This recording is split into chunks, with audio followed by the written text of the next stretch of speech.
Title: The Crimson Keep.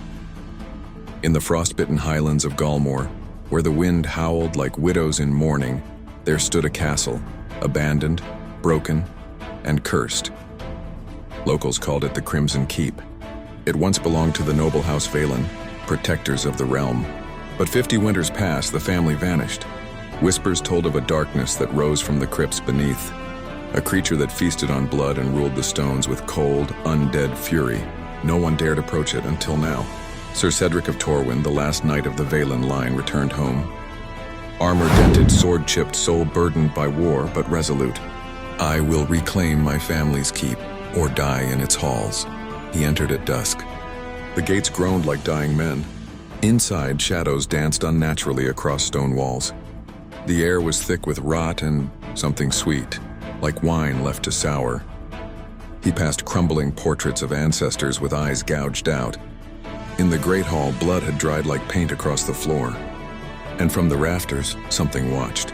A voice echoed, smooth, mocking, "Another lamb come to bleed."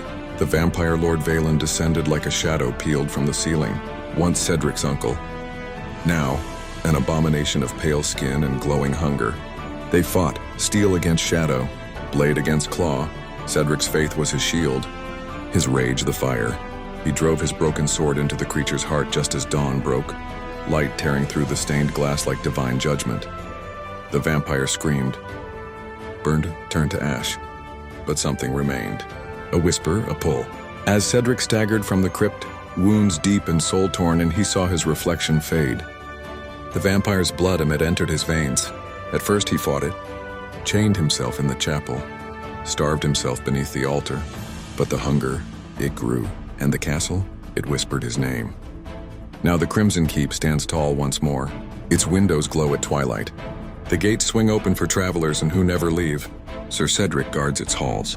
No longer a knight, no longer a man, but the new lord of the Crimson Keep, a creature of blade and blood bound to the castle he swore to reclaim. He saved it, and it cursed him in return.